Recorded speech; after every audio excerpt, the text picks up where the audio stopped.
Saudara, serangan rudal Iran ke Israel terus berlanjut menyasar sejumlah target strategis di Tel Aviv.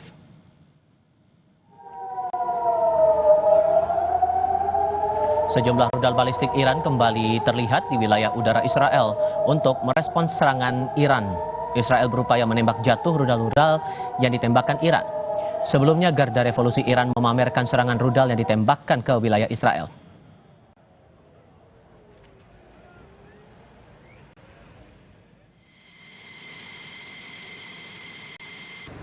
Sementara itu, militer Israel memamerkan jet tempurnya yang melakukan operasi serangan ke Iran. Dalam video yang dirilis ke publik, Angkatan Bersenjata Israel tidak menyebut lokasi pangkalan udara tempat jet tempur yang menyerang Iran. Israel mengatakan ada 50 unit jet tempur yang dikerahkan dalam operasi berbasis intelijen terhadap target militer Iran di Tehran.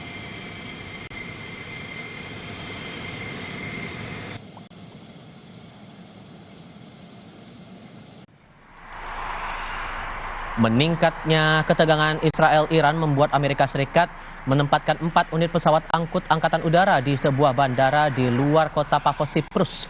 Menteri Pertahanan Siprus mengatakan pesawat itu tiba di pangkalan angkatan udara setempat beberapa hari lalu. Diduga Amerika Serikat memindahkan 12 unit pesawat F-16 dari pangkalan Italia ke Prince Sultan di Arab Saudi. Amerika Serikat mengerahkan pesawat militer dan kapal perang ke sekitar Timur Tengah diduga untuk melindungi Israel dari serangan Iran. Sebelumnya Presiden Donald Trump meminta Tehran segera menyerah dan mengakhiri perang.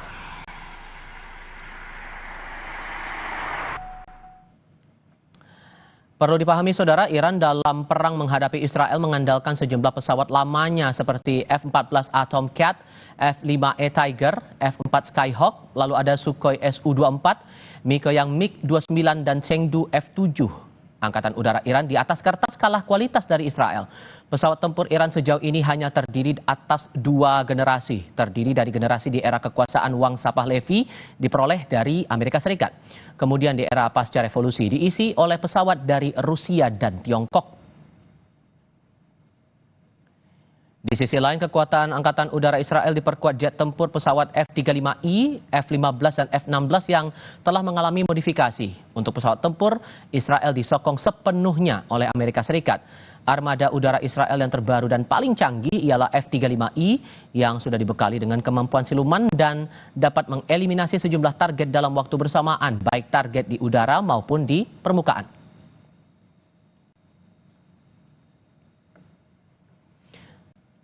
Lalu sejauh mana publik bisa membaca peta kekuatan Iran versus Israel ini? Apakah kedua negara punya kekuatan cukup untuk berperang atau berhenti di meja perundingan? Kami akan bahas ini bersama pakar pertahanan yang juga mantan pilot F-16 Marsma TNI Purnawirawan Agung Sasongko Jati dan analis wilayah Timur Tengah Hasibullah Satrawi. Assalamualaikum, selamat sore dengan Tifal. Apa kabar semuanya? Baik, Mas Tifa. Selamat sore, Mas Agung. Mas sore. Terima kasih semua sudah bergabung bersama kami. Saya coba baca dulu soal peta kekuatan pertahanan dari kedua belah pihak ini, Pak Agung. Kalau melihat peta kekuatan udara dari Iran sendiri, hitam di atas putihnya tampak kalah saing dengan Israel. Menurut Anda ini masih cukup kuat tidak pertahanan untuk Iran? Kita bicara dulu. Sekarang ini, pada saat ini, Israel telah memiliki keunggulan di udara, atau kita sebut dengan air superiority. Sepenuhnya menguasai ruang udara di atas, minimal di atas Iran bagian barat. Namun tentu saja apakah yang menjadi tujuan dari keunggulan udara itu hanya untuk mengebom sasaran-sasaran berupa orang atau berupa tokoh atau berupa markas besar? Apakah sudah berhasil untuk mencapai sasarannya, yaitu pusat daripada pengayaan uranium daripada Iran, atau tersebarnya pengayaan, karena pengayaan jumlahnya banyak sekali ya, di atas 10.000. Apakah tujuan itu sudah tercapai? Karena tujuan utama daripada operasi kali ini adalah menghancurkan kapasitas atau kemampuan nuklir Iran, baik secara diplomasi atau secara militer. Itu kelihatannya belum tercapai pada saat ini. Oke, tapi dengan alat pertahanan yang sudah dimiliki oleh Iran saat ini ditambah dengan dinamika yang muncul sampai dengan sekarang, gejolak masih terjadi. Menurut Anda posisinya antara Iran dan Israel ini sama-sama imbang atau justru ada plus minusnya masing-masing? Masing-masing memiliki target yang berbeda ya, karena strategi yang digunakan oleh Israel itu sangat barat ya, sangat Clausewitz dan Gemini, mengarahkan kepada center of gravity atau center kekuatan. Nah, berdasarkan analisa mereka menganalisa kekuatan Iran terletak pada pimpinan perangnya, yaitu Garda Revolusi, kemudian beberapa mungkin sasaran seperti Kementerian Pertahanan dan beberapa objek-objek lain di bawah. Dengan cara ini mereka menganggap bahwa Iran akan menyerah atau Iran akan mengalah dalam perundingan, namun ternyata itu tidak terlalu akurat. Dan ternyata meskipun yang normalnya di negara lain itu membuat mereka lumpuh, justru Iran masih sanggup membalas dengan mengirimkan rudal yang meskipun mungkin hanya 10-20% masuk ke wilayah Israel, tapi cukup memberikan balasan yang membuat tentu ada masalah juga di Israel, kepercayaan pada pemerintah. Intinya menurut saya adalah strategi Israel dan Iran ini adalah strategi yang memang berlawanan. Iran menggunakan strategi seperti Sun Tzu, bergerilya ataupun asimetris. Yang satu lagi sangat Clausewitz dan Gemini, mencari center of gravity yang sampai saat ini kelihatannya belum tercapai tujuan daripada Israel. Anda juga punya pengalaman membawa pesawat F-16 yang juga dimiliki oleh Israel. Kita juga tampilkan untuk alat pertahanan yang dimiliki oleh Israel sejauh ini. Sehingga kalau Anda membaca dinamika saat ini, apakah posisinya sekarang Israel diuntungkan secara pertahanan atau sebetulnya ada celah sendiri nih di tengah dinamika yang muncul sampai dengan sekarang, Pak Agung? Pesawat udara itu adalah alat untuk menyerang dan bertahan. Namun untuk menghadapi serangan yang menggunakan peluru kendali, apalagi kendali balistik yang menggunakan dua sistem booster sehingga bisa mencapai kecepatan hipersonik, maka pesawat terbang bukan alat terbaik untuk mencegahnya. Itu harus menggunakan dicegah dari awalnya atau di akhirnya betul-betul. Jadi satu rudal itu membutuhkan 2-3 alat penangkis. Dengan 2.000 rudal yang dimiliki oleh Iran, berarti harus ada 3.000 rudal penangkis. Nah, ini yang apakah cukup mempunyai persediaan rudal penangkis, itu yang jadi masalah besar. Jadi di bidang pertahanan, kelihatan Israel juga nggak terlalu mampu untuk bertahan dari serangan rudal, karena akhirnya tembus juga kan. Pak Hasib, begini, sudah ada perkembangan dari Amerika Serikat sudah menempatkan 4 pesawat angkut standby di Siprus sekarang kondisinya. Ditambah dengan kalau kita kaitkan dengan pernyataan Presiden Donald Trump sejauh ini, dan G7 juga sudah menyuarakan pandangannya atas konflik Israel-Iran ini, sejauh mana ini akan berujung nanti? Ya, terima kasih Mas Agung.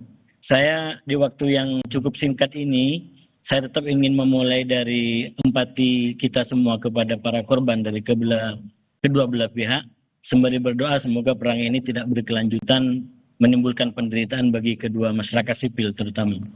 Mas Agung, Mas Tifa, kalau saya melihat dari perkembangan hari ke-7 ini, yang ditanyakan tadi, yang pertama memang di tingkat statement itu jauh lebih cooling down di hari ke-7, terutama kalau dibanding hari ke-6. Kita lihat dari ke-6 Presiden Trump terutama itu sampai pada tinggi-tingginya ancaman yang disampaikan. Tapi di hari ke-7 ini justru ada hal-hal yang tone-nya jauh lebih positif, karena bahkan ada berita bahwa di antara timnya Iran dan Amerika Serikat kemungkinan akan berunding. Itu di tingkat wacana ataupun pernyataan. Dan memang hari ke-7 ini Presiden Trump tidak mengambil kebijakan apakah akan bergabung dengan Israel atau tetap dalam posisi yang netral dan tanda kutip, walaupun tetap lebih dekat ke Israel. Tapi di tingkat lapangan saya melihat justru ada agresivitas yang jauh lebih tinggi. Misalkan serangan dari Iran itu yang menargetkan Tel Aviv dan beberapa kota lain, yang itu menimbulkan dampak luar biasa, termasuk digunakannya roket-roket baru yang mempunyai kekuatan yang jauh lebih kuat dari sebelumnya. Nah, ini kondisi terakhirnya, Mas Agung. So, kalau kita baca juga perkembangan terakhir dari Rusia menyampaikan bahwa mereka siap untuk turun tangan, tapi sebagai penengah, sebagai pihak yang siap untuk memediasi kedua belah pihak. Mungkinkah ini terjadi menurut Anda, Mas Hasib?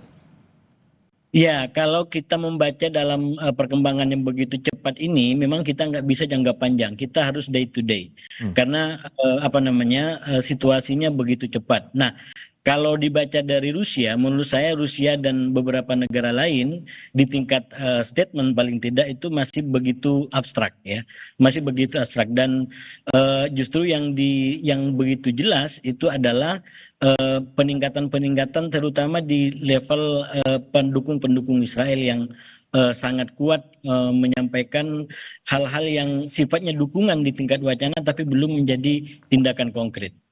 Pak Agung begini, Israel sempat mengklaim bahwa kekuatan udara Iran sudah dilumpuhkan. Sejauh pandangan Anda atau analisis Anda, apakah kekuatan udara Iran sudah segera habis kondisinya sekarang? Nah itu yang betul. Sorry, ke Pak Agung. Oke, silakan Pak Agung. Oh ya, siap, betul. Karena keunggulan udara atau air superiority di tangan Israel membuat angkatan udara Iran tidak bebas bergerak di daerah Iran bagian barat. Namun kita perlu lihat ya bahwa apabila dua buah negara berhadapan, maka mereka menggunakan instrument of national power ataupun instrumen kekuatan nasionalnya. Diplomasi sudah beradu antara pendukung Iran dan Iran sendiri dengan pendukung Israel dan Amerika. Kemudian secara militeri Israel sudah gerak, Amerika mengancam dengan diplomasi. Dan secara ekonomi jelas Iran sudah diberi sanksi yang berat. Sementara Israel juga ada sanksi dari beberapa negara yang disanksi pada Israel untuk terkait dengan apalagi dengan Gaza.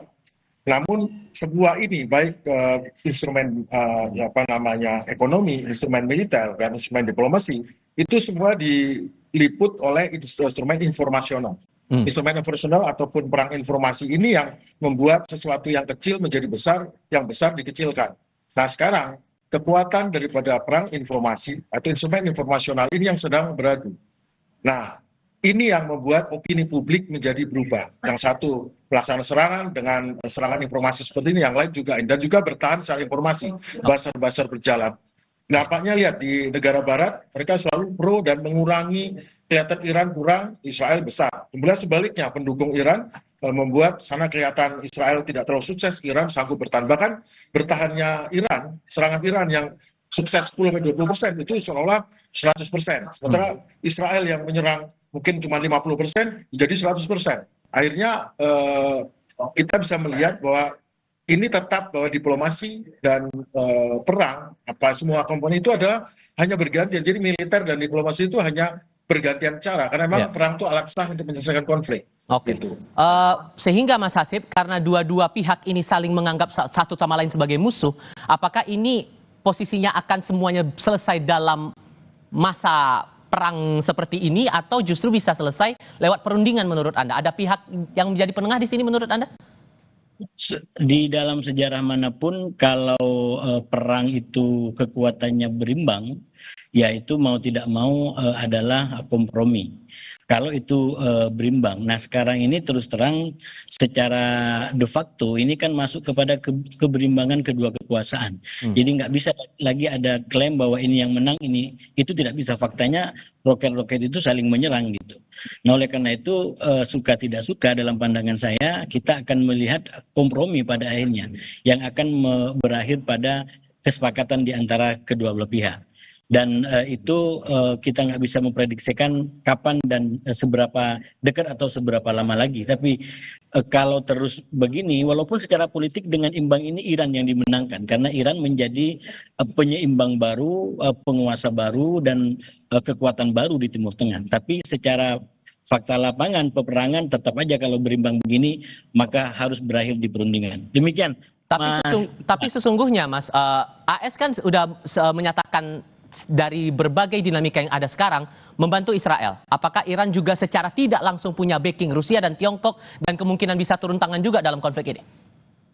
Nah itu yang berbeda menurut saya. Pendukung Iran ini agak lebih hati-hati daripada pendukung Israel. Pendukung Israel, Amerika itu walaupun faktanya di lapangan nggak melakukan sesuatu, tapi statement sangat dekat gitu. Tapi Iran menurut saya sejauh ini tidak terlalu mendapatkan dukungan yang dekat daripada negara-negara ini. Walaupun Iran sendiri mengatakan kami nggak akan pernah mengandalkan siapapun, kami akan berjuang dengan diri kami sendiri. Itu bedanya di antara Israel dengan Iran hari ini. Oke, Pak Agung, kalau melihat tadi kan sudah sempat singgung soal kekuatan Iran, bagaimana dengan Israel? Kemungkinan mereka akan bertahan dengan kondisi pertahanan mereka saat ini di tengah konflik yang masih berjalan sekarang ini, kemungkinannya gimana? Israel tentu ada batas juga. Pada saat kenyataan bahwa Iran masih memiliki 1.500 rudal dan kemungkinan dari 1.500 itu bisa masuk 150 rudal menghujani Tel Aviv. Tentu harus dihitung economic of war-nya. Dan di sisi lain sebetulnya kan kita bisa lihat bahwa sudah mengenai soal Iran punya nuklir atau tidak, dengan mudah Iran itu bisa sebetulnya beli atau dapat dari negara lain yang sudah yang seperti Korea Utara sebenarnya. Namun ini masalahnya adalah Israel itu, pemerintahan Israel sekarang survive kalau dia bisa mengalihkan soal Gaza dengan yang lain, karena di Gaza sendiri dia sudah sangat degraded namanya, citranya. Sekarang dia perlu ada perang lain ataupun konflik lain yang membuat dia menjadi ada balance. Jadi ini semata-mata adalah perang secara fisik, perang secara diplomasi, perang secara ekonomi, dan perang secara informasional. Ini sudah diolah dengan rupa karena terus terang di soal Gaza, Israel itu makin lama makin nggak relevan lagi dia melaksanakan misinya. Dan dia harus stop itu. Nah, untuk menyetop ini harus ada suatu hal lain, yaitu konflik dengan Iran. Karena sesungguhnya inti daripada persoalannya adalah menyelamatkan rezim. Rezim Netanyahu harus diselamatkan, dan juga di sisi lain Iran bukan sekedar untuk harga diri negara, tapi rezim yang ada sekarang juga harus menyelamatkan diri dengan bagaimana cara terbaik untuk mengatasi problem ini dengan militer, dengan diplomasi, dengan apa, sehingga dia oke di mata rakyatnya. Sama juga Netanyahu. Kalau Netanyahu masalahnya adalah lebih besar lagi, dia bukan hanya oke di mata rakyatnya, juga oke di mata dunia.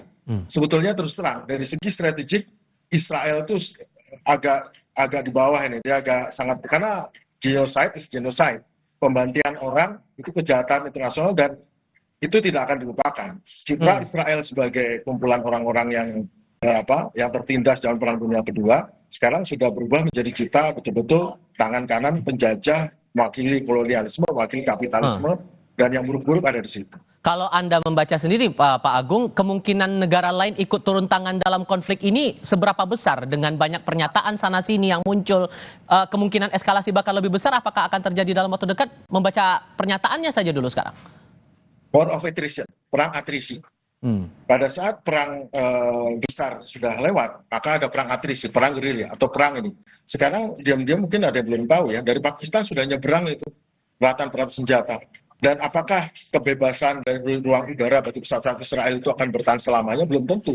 Karena bisa saja secara diam-diam menyelundupkan 1, 2, 3 rudal ataupun peralatan sistem pertahanan udara yang dipasang di Irak, yang tahu-tahu secara diam-diam ditembakkan pesawat Israel. Pesawat Israel jatuh 3, 4, 5, 6 itu sudah merupakan kekalahan besar. Meskipun dia bisa menghancurkan 50 pesawat lawan, tapi dia jatuh 5 saja itu sudah masalah.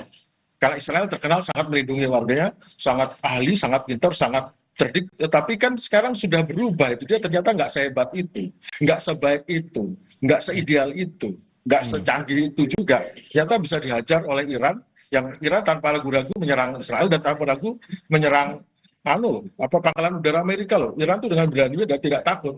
Nah, ini kekuatan baru di dunia, di Timur Tengah. Mas Hasib, saya harus singgung lagi masalah pesawat, 4 pesawat angkut angkatan udara dari Amerika Serikat yang masih standby di Cyprus. Sehingga kemungkinan skenario apa yang perlu diantisipasi membaca kondisi yang ada sekarang ini? Iya, sekali lagi penentunya menurut saya adalah Amerika Serikat, terutama Presiden Donald Trump. Walaupun Donald Trump ini kan sebenarnya sekarang terjebak di antara komitmen dia untuk menjadi sebagai tokoh perdamaian, ingin menyelesaikan perang-perang yang sudah ada, mengingat perang-perang ini sudah terjadi sebelum dia menjabat, atau dia justru kembali kepada kebiasaannya menyerang gitu. Nah, ini yang menurut saya, selain soal kepentingan ekonomi, bacaan-bacaannya ya, Amerika ada trauma tersendiri dengan perang lama yang diciptakan katakanlah di Irak, di Afghanistan, dan itu menyebabkan dampak ekonomi yang tidak ringan. Nah, saya melihat ini yang kemudian besar kemungkinan menjadi faktor Amerika dan terutama Presiden Trump sampai sekarang masih ragu apakah akan bergabung atau justru menjadi penengah untuk menyelesaikan perang ini dan sekaligus tiket menuju Nobel perdamaian yang diinginkan oleh ragunya lebih kecenderungan ke arah mana, Mas Hasib? Mas Hasib? Ya.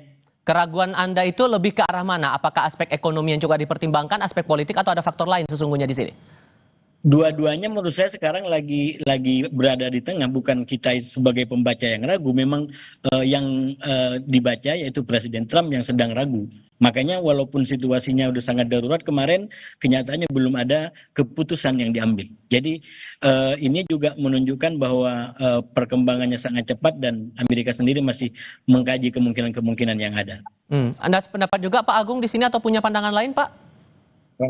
Jadi politiknya Donald Trump, politik Amerika itu sama. Jadi politik internasionalnya adalah kepanjangan daripada politik domestiknya.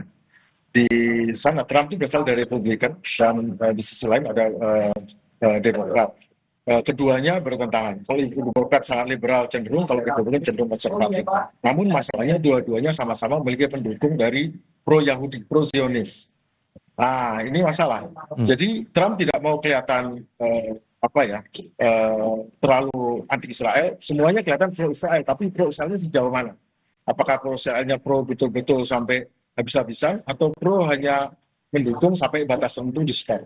Dan menurut saya Trump akan tidak mau habis-habisan karena dia sangat menghitung ekonominya. Contohnya, hampir semua agen-agen ataupun badan-badan seperti USAID, Voice of America, yang sebelumnya merupakan ujung tombak Amerika untuk memperluas demokrasi, memperluas hegemoni Amerika di bidang budaya dan di bidang pendidikan, itu dibasmi sama Trump. Karena apa? Karena meskipun mereka menjadi tulang punggungnya Amerika untuk menghegemoni dunia di luar militer, namun di sisi lain itu juga menyebabkan liberalisme yang akibatnya membuat orang malah cenderung pro-demokrat yang tidak liberal. Jadi dia mau itu tetap konservatif, tidak jadi demokrat, tidak menawarkan LGBT dan lain sebagainya. Jadi ada pertempuran domestik juga. Jadi kita nggak bisa melihat Amerika mendukung Israel karena pro-Israel, tidak. Itu mendukung Israel karena kaitannya ada politik dalam negeri Amerika yang terkait dengan simpati Israel. Dengan gejolak yang masih tinggi sampai sekarang, Mas Hasib, sesungguhnya Indonesia punya peran yang cukup strategis tidak? Mengingat posisi kita kan politik bebas aktif untuk masalah diplomatik atau luar negeri ini, apakah memungkinkan posisi kita untuk menjadi penengah di sini? Iya, kalau kita lihat peran kita dan keadaan kita sekarang sebetulnya belum bisa mampu optimal sebagai penengah. Jadi paling tidak saya sampaikan kemarin di Kompas juga, itu kita kasih masukan agar perang ini tidak berkelanjutan, mengantisipasi dampak ekonominya. Justru yang paling penting bagi kita adalah konsisten dengan agenda politik luar negeri kita, mendukung kemerdekaan Palestina. Jadi jangan terbawa dengan agendanya Netanyahu dengan menyerang Iran. Semuanya kita bicara Iran, Palestina, Gaza jarang diliput. Nah, menurut saya kementerian kita harus fokus pada kemerdekaan Palestina, dukungan terhadap Gaza, apapun yang dilakukan oleh Netanyahu dengan Iran. Nah, itu artinya kita konsisten dengan agenda kebijakan politik luar negeri kita. Itu yang paling strategis menurut saya, Mas Tiba. Pak Agung, Anda punya pendapat lain di sini, posisi kita untuk menengahi konflik ini memungkinkan atau tidak? Indonesia bisa berperan dengan menggalang kita punya peran, kita ikut BRICS, kita ikut ASEAN. Indonesia sebagai pimpinan di negara ASEAN, itu negara terbesar di Asia Tenggara, bisa memberikan pendapatnya terkait ini. Pendapat yang cukup kuat itu cukup membantu, karena itu akan membantu mempengaruhi opini publik. Karena kita tahu bahwa masalah ini bukan hanya masalah di Timur Tengah atau Iran atau Israel, tapi di Indonesia pun banyak publik yang belum tahu stand pemerintah kita apa. Nah, dengan stand pemerintah kita itu akan mempengaruhi opini, dan opini itu penting. Kenapa? Karena terkait dengan ekonomi, terkait dengan suka dan tidak suka. Nah, sekarang yang penting adalah kita tetap harus mendukung Palestina. Dan untuk itu harus jelas itu. Kita harus ucapkan statement mendukung Palestina. Saya setuju dengan beliau bahwa Kementerian Luar Negeri kita ataupun kementerian lainnya harus jelas itu tegas mendukung Palestina. Dan kebetulan pada saat ini Palestina itu sudah dekat merdeka loh. Justru malah apa yang dikerjakan Israel malah membuat Palestina makin dekat dengan kemerdekaan. Oke. Ada sependapat juga ya Mas Hasib soal ini? Iya, menurut saya memang harus begitu cara kita bekerja. Jadi harus konsisten dengan kebijakan politik luar negerinya gitu, dan ke dalam jalan lebih kuat. Ya. Oke, Pak Hasibullah Satrawi dan Pak Agung, terima kasih banyak sudah berbagi pandangan bersama kami. Assalamualaikum, selamat sore semuanya. Waalaikumsalam.